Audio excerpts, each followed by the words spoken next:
Hello students, welcome back. In previous video, we are derived the equation of time of flight, that is time of ascent, time of descent and time of flight.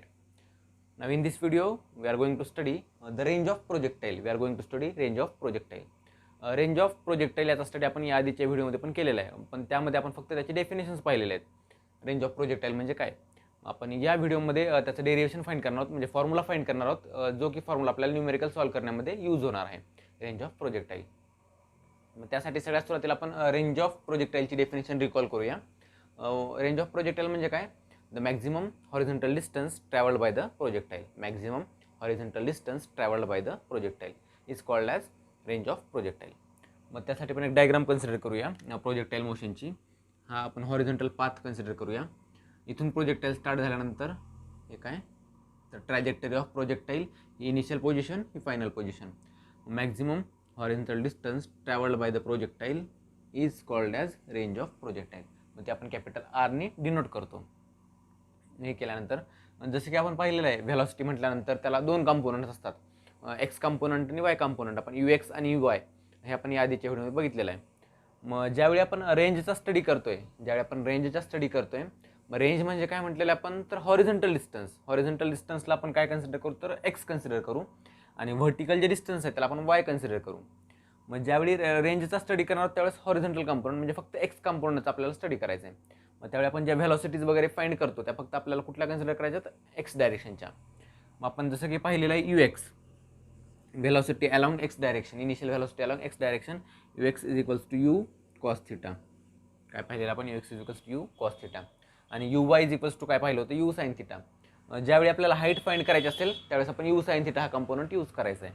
आपण ux is equals to u cos theta हे consider केलं. आता next general आपला जो formula असतो व्हेलॉसिटीचा, velocity is equals to displacement upon time. Velocity is equals to displacement upon time किंवा speed is equals to distance upon time. तोच formula आपल्याला यूज करायचा आहे. फाइंड काय करायचं, आपल्याला रेंज फाइंड करायची आहे. Range is nothing but the distance, horizontal distance. मग इथं डिस्टन्स इज इक्वल्स टू काय येईल, व्हेलॉसिटी इंटू टाईम. तर distance is equals to velocity into time. हा आपला जनरल फॉर्म्युला, रेग्युलर फॉर्म्युला. मग आता इथं व्हेलॉसिटी आपण कुठल्या डायरेक्शनला कन्सिडर करतोय, तर एक्स डायरेक्शनला आपण रेंज फाइंड करतोय. म्हणून हा फॉर्म्युला आपण थोडासा रिअरेंज करूया. रिअरेंज करताना एस म्हणजे डिस्टन्स आहे, हॉरिझॉन्टल डिस्टन्स, बरोबर. आणि हॉरिझॉन्टल डिस्टन्स म्हणजेच काय, तर रेंज आहे. मग आपण इथं काय लिहायचं आहे, तर आर. एसच्या जागी आपण काय लिहितोय, आर लिहितोय, horizontal distance travelled bye the projectile. Next velocity कुठली कन्सिडर करणार, अलॉंग एक्स डायरेक्शन, आणि ते आपण काय कन्सिडर केलेली आहे, यू एक्स. आता नेक्स्ट काय राहिला, टाईम कुठला कन्सिडर करणार आपण, तर इथून इथं जाण्यासाठी लागणार वेळ म्हणजे आपण काय पाहिलेलं आहे, time of flight. Total distance cover करण्यासाठी प्रोजेक्टाईलला जो वेळ लागतो त्याला आपण काय म्हणतो, टाईम ऑफ फ्लाईट. इथं आपण काय घ्यायचं, कॅपिटल टी घ्यायचं. इथं time of ascent half distance, time of descent half distance, आणि टोटल टाईम म्हणजे काय, टाईम ऑफ फ्लाईट. इथं आपल्याला टोटल फाइंड करायची रेंज म्हणजे काय येईल, R is equals to U X into T, बरोबर. मग आता यू एक्सची व्हॅल्यू आपण इथे लिहिलेली, यू कॉस थिटा. आपल्याला कशाची व्हॅल्यू पाहिजे, टाईम ऑफ फ्लाईटची व्हॅल्यू. टाईम ऑफ फ्लाईटची व्हॅल्यू आपण या आधीच्या व्हिडिओमध्ये फाइंड केलेली आहे, त्यासाठी तुम्ही या आधीचा व्हिडिओ रेफर करा, त्यामध्ये दिलेला आहे टाईम ऑफ फ्लाईट म्हणजे काय. आणि त्याचा फॉर्म्युला काय, तर time of flight is given by 2u sine theta divided by G. हा फॉर्म्युला आपण काल फाइंड केलेला आहे, 2u sine theta divided by G. या सगळ्या व्हॅल्यूज आपण आरच्या फॉर्म्युलामध्ये पुट करूया. तर for R is equals to u एक्सची value u cos theta into टीची value 2u sine theta divided by G. आता आपण मल्टिप्लिकेशन करूया आणि टोटल टर्म एकाच टर्ममध्ये लिहूया. R is equals to 2u into u square sine theta into cos theta divided by जी.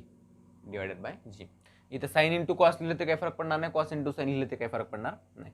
आपण ट्रिग्नॉमेट्रीमध्ये काही फॉर्म्युलेस पाहिलेले आहेत. मग त्यातला एक फॉर्म्युला म्हणाल तर 2 sine theta into cos theta, 2 sine theta into cos theta is equals to sine 2 theta. हा फॉर्म्युला माहिती असेल आपल्याला, नसेल माहिती तर इथं लर्न करून घ्या. 2 sine theta into cos theta is equals to sine 2 theta. मग 2 sine theta into cos theta जागी आपण काय टाकणार, sine 2 theta. Therefore R is equals to you square sine 2 theta divided by G. R is equals to you square sine 2 theta divided by G. This is the formula for range. This is the formula for range.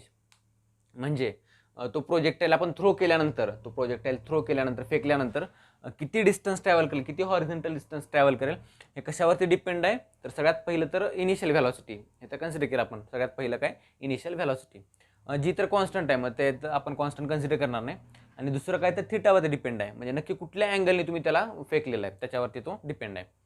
मग suppose आता याच्यावरती आपण काही conclusion लावणार आहोत. मग initial आपण path consider केलेला आहे. इनिशियली आपण हा फॉर्म्युला लिहूया, R u square sine 2θ divided by G.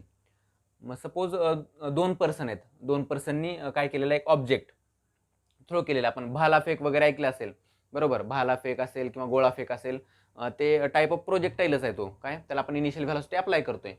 मग तो किती लांब डिस्टन्स ट्रॅव्हल करेल, आपण भाला फेकल्यानंतर तो किती लांब डिस्टन्स, किती डिस्टन्स कव्हर करेल, हे कशावरती डिपेंड आहे ते आपण इथे एक बघूया. सपोज 2 पर्सन आहेत, 2 पर्सन एकच ऑब्जेक्ट थ्रो करतात, एकच ऑब्जेक्ट फेकतायत. मग त्यामध्ये त्यांची जी व्हॅलॉसिटी आहे यू, इनिशियल व्हॅलॉसिटी, दोघांनीही सेम इनिशियल व्हॅलॉसिटी त्या ऑब्जेक्टला फेकलेलं आहे. दोघांनीही काय केलेलं आहे, सेम इनिशियल व्हॅलॉसिटी अप्लाय केलेली आहे आणि त्या ऑब्जेक्टला फेकलेलं आहे, बरोबर. तर दोन्ही जे प्रोजेक्टाईल्स आहेत, दोन्ही जे ऑब्जेक्ट्स आहेत फेकलेले, दोन्ही सेम डिस्टन्स ट्रॅव्हल करतील का, तर आपल्याला काय सांगता येईल, तर ते दोन्ही सेम डिस्टन्स ट्रॅव्हल करतील की नाही आपल्याला सांगता येणार नाही. कुठंपर्यंत सांगता येणार नाही, जोपर्यंत आपल्याला थिटा माहिती असेल. जोपर्यंत काय माहिती पाहिजे आपल्याला, थिटा माहिती पाहिजे. आपण थिटा घेऊन कन्सिडर करूया. आता दोघांची इनिशियल व्हॅलॉसिटी सेम आहे, दोघांची इनिशियल व्हॅलॉसिटी काय सेम, दोघांनी सेम व्हॅलॉसिटी अप्लाय करून त्या प्रोजेक्टाईलला फेकलेला आहे. तर सपोज फर्स्ट पर्सननी काय केलं, तर फेकताना इथं जो अँगल केलेला आहे तो काय केलेला आहे, 45 डिग्री. तो काय घेतलेला आहे, 45 डिग्री. त्याने काय केलं, तो अँगल 45 डिग्री घेतला. त्याची इनिशियल व्हॅलॉसिटी समजा आपण काय म्हणतो 20 मीटर पर सेकंद आहे. हे आपण फक्त समजण्यासाठी कन्सिडर केलेले 20 मीटर पर सेकंड त्याची व्हॅलॉसिटी, इनिशियल व्हॅलॉसिटी ऑब्जेक्टला फेकण्याची. तर त्यांनी इथं अँगल हॉरिझॉन्टलला किती अँगल केला, 45 डिग्री अँगल केला आणि त्याने तो फेकला. आणि दुसऱ्या पर्सननी काय केलं, तर सपोज किती अँगल त्यांनी कन्सिडर केला, 50 डिग्री. त्यांनी काय अँगल कन्सिडर केला, तर 50. आपण दुसरा एक पर्सन कन्सिडर करूया, हा सेकंड पर्सन, आणि तो अँगल किती आहे, तर हा इथला अँगल किती आहे, 50 डिग्री. त्यांनी काय केलेलं आहे, 50 डिग्रीनी फेकलेला आहे. तर कोणता ऑब्जेक्ट, कोणत्या पर्सननी फेकलेला ऑब्जेक्ट जास्त डिस्टन्स ट्रॅव्हल करेल, हे आता कसं सांगता येईल आपल्याला. फर्स्ट पर्सनसाठी आपण इक्वेशन लिहूया, R is equals to you square, काय तर 20चा स्क्वेअर काय झाला, 400. हे आपण कॉन्स्टंट कन्सिडर करू, दोघांची स्पीड काय कॉन्स्टंट आहे. साइन 2θ, पहिल्या पर्सनचा अँगल किती होता, 45 डिग्री. मग 45 इंटू 2 किती झाला, 90 डिग्री. मग इथं काय घेतलं आपण, साइन 90 डिवायडेड बाय जी, बरोबर. मग इथं साइन 90ची व्हॅल्यू सगळ्यांना माहिती असेल, साइन 90ची व्हॅल्यू असते 1. म्हणजे आर इज इक्वल्स टू काय आला, तर 400 divided by G, 400 divided by G. म्हणजेच काय आला, तर u square divided by G, u square divided by G. जसं की आपण पाहिलेलं आहे, साईनची जी व्हॅल्यू आहे, साइन थिटा, मिनिमम व्हॅल्यू किती असते, तर 0 असते. मिनिमम व्हॅल्यू साइन 0ची व्हॅल्यू 0 आणि मॅक्सिमम साइन 90ची व्हॅल्यू किती असते, 1 असते. म्हणजे साइन थिटा हा -1 टू +1 मध्ये व्हॅरी होतो, हे सगळ्यांना माहिती आहे. आता दुसरं जर आपण कन्सिडर केलं साइन 50, तर काय म्हणणार आपण, R is equals to 400 divided by G आहे तसा, आणि साइन 50 साइन 2θ आहे, म्हणजे किती झाला तो, साइन 100. किती झाला तो, साइन 100 झाला, बरोबर. जसं की आपण पाहिलेलं आहे, साइन थिटाची व्हॅल्यू 1च्या पुढे जात नाही, साइन 91 असतो. त्यानंतर तो साइनची व्हॅल्यू 2, 3 अशी कधीच नसते. मग तो -1 टू +1 मध्येच व्हॅरी होतो. म्हणजे ही काय असली पाहिजे, R is equals to you square divided by G. हा फॉर्म्युला कसा आला, तर आपण परत त्याला रिअरेंज करूया थोडंसं. R is equals to you square divided by G आणि साइन 2θ इथे, बरोबर. मग साइन 2θ साइन 45, म्हणजेच किती झाला इथं, साइन 90 झाला. आणि साइन 90ची व्हॅल्यू काय असते, 1. 1 पेक्षा जास्त व्हॅल्यू असते साइनची, नाही. म्हणजे जास्तीत जास्त ऑब्जेक्ट जो प्रोजेक्टाईल तो एवढा डिस्टन्स ट्रॅव्हल करू शकतो, प्रोजेक्टाईल यापेक्षा जास्त डिस्टन्स ट्रॅव्हल करणार नाही. मग दुसरी कंडिशन, ज्यावेळेस अँगल 45 असेल, त्यावेळेस प्रोजेक्टाईल सगळ्यात जास्त डिस्टन्स ट्रॅव्हल करतो. त्यावेळेस प्रोजेक्टाईल सगळ्यात काय करतो, जास्त डिस्टन्स ट्रॅव्हल करतो. तुम्ही जर म्हणाल सपोज दोन्ही पर्सननी काय केलं, सेम स्पीडने ऑब्जेक्ट फेकला, म्हणजे दोघांनी काय केला, 20च्या स्पीडनं ऑब्जेक्टला फेकलं, तर दोघांचं डिस्टन्स सेमच ट्रॅव्हल झालं पाहिजे, दोघांनी सेम रेंज कव्हर केली पाहिजे असं आपण म्हणणार, बरोबर. पण ॲक्च्युअली तसे होईल का, नाही. तर त्या थिटा जो आहे कुठल्या अँगल ऑफ प्रोजेक्शनने त्यांनी तो ऑब्जेक्ट फेकलेला आहे, कुठल्या अँगल ऑफ प्रोजेक्शनने तो ऑब्जेक्ट त्यांनी फेकलेला आहे त्यावरती डिपेंड आहे की तो ऑब्जेक्ट किती डिस्टन्स ट्रॅव्हल करेल. आणि सगळ्यात जास्त डिस्टन्स केव्हा ट्रॅव्हल करतो, ज्यावेळेस अँगल 45 असेल त्यावेळेस. मग आपण भालाफेक वगैरे जो करतो, भालाफेक गोळाफेक, त्यामध्ये त्या व्यक्तीकडे किती पॉवर आहे किंवा तो कितीच्या फोर्सने कितीच्या व्हेलॉसिटीने ऑब्जेक्ट फेकतो यावरती डिपेंड नसून तो किती अँगल कन्सिडर करून, किती अँगल हॉरिझॉन्टलला कन्सिडर करून तो ऑब्जेक्टला थ्रो करतोय, फेकतोय, त्यावरती डिपेंड आहे की तो ऑब्जेक्ट किती डिस्टन्स ट्रॅव्हल करणार. मग त्याने जर दोघांची स्पीड सेम आहे पण एकाने 45ने फेकलं आणि दुसऱ्याने 50ने फेकलं, बरोबर, एकाने काय केलं 45 अँगलने फेकलं आणि दुसऱ्याने 50ने, तर कोण जास्त डिस्टन्स ट्रॅव्हल करणार, ज्याचा अँगल 45 आहे तोच जास्त डिस्टन्स ट्रॅव्हल करणार. हा जो ऑब्जेक्ट आहे तो हाईट जास्त कव्हर करेल एखाद्या वेळी, पण काय करेल परत तो अलीकडेच कुठेतरी फिरेल, म्हणजे रेंज जास्त कव्हर करणार नाही. सपोज तुम्ही 50चा 60 केला, 60 केल्यानंतर पण काय करेल, तो हाईट जास्त ट्रॅव्हल करेल पण तो कुठं येईल, अलीकडेच येईल. हाईट काय करेल, जास्त ट्रॅव्हल करेल, बरोबर. 45 आहे, 45ने समजा हा पाथ कव्हर केला, 45ने काय कव्हर केला, हा पाथ कव्हर केला 45ने. सपोज 30 असेल, स्पीड सेम आहे, स्पीड 20च म्हटलं आपण प्रत्येक वेळी. सपोज आता 30 अँगल असेल तर तो कुठं येईल, हा येईल असा, इथंच कुठंतरी येईल, बरोबर. म्हणजे 45 जो आहे, 45 सगळ्यात जास्त डिस्टन्स ट्रॅव्हल करेल. 45 जो आहे तो सगळ्यात जास्त डिस्टन्स ट्रॅव्हल करेल. इनिशियल स्पीड जरी सगळ्यांची सेम असली पण अँगल 45 म्हणजे जास्त डिस्टन्स ट्रॅव्हल केला. सपोज आता तुम्ही म्हणाल की 45 दोघांनी अँगल टाकला, 2 पर्सन आहेत, दोघांनी 45 डिग्रीनीच तो ऑब्जेक्ट फेकला, तर त्यांची रेंज सेम येईल का, तर त्यावेळी समजा त्याची जर व्हेलॉसिटी वेगळी असेल, इनिशियल व्हेलॉसिटी 20 ऐवजी वेगवेगळी असेल. म्हणजे आपण दुसरं एक्झाम्पल कन्सिडर करूया इथं. सपोज दोन्ही पर्सननी किती आहे, 45 डिग्रीनीच फेकला, दोन्ही पर्सननी काय केला, 45 डिग्रीनीच फेकलेला आहे, बरोबर. दोन्ही पर्सनचा अँगल किती आहे, 45 डिग्री. परंतु एकाची स्पीड 30 आहे, एकाची स्पीड 20 आहे. एकाची स्पीड किती आहे, 30 इनिशियल व्हेलॉसिटी, आणि दुसऱ्यांची इनिशियल व्हेलॉसिटी किती आहे, 20 आहे. तर ज्याचं 30 आहे तो ऑब्व्हियसली काय करेल, जास्त डिस्टन्स ट्रॅव्हल करेल, आणि ज्याचं 20 आहे तो काय करेल, कमी डिस्टन्स ट्रॅव्हल करेल. यामध्ये अँगल 45 आहे पण इनिशियल व्हेलॉसिटी चेंज झालेली आहे. रेंज इनिशियल व्हेलॉसिटीला पण प्रोपोर्शन आहे. इनिशियल व्हेलॉसिटी इन्क्रीज झाल्यानंतर पण रेंज इन्क्रीज होते आणि अँगल पण चेंज झाल्यानंतर रेंज काय होते, चेंज होते. परंतु जर तुम्हाला क्वेश्चन आला असा MCQ मध्ये की रेंज किती अँगलला रेंज सगळ्यात मॅक्सिमम असेल, तर किती डिग्रीला सगळ्यात मॅक्सिमम आहे, 45 डिग्रीला.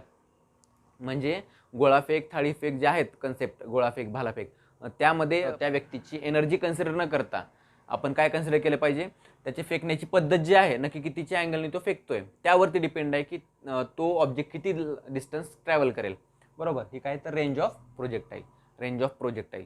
आता नेक्स्ट व्हिडिओमध्ये आपण काय बघणार आहोत, height of projectile. Range of projectile clear झालं सगळ्यांना. मॅक्झिमम रेंजचा फॉर्म्युला काय असेल, R max, maximum range is equals to u² divided by g, u² divided by g.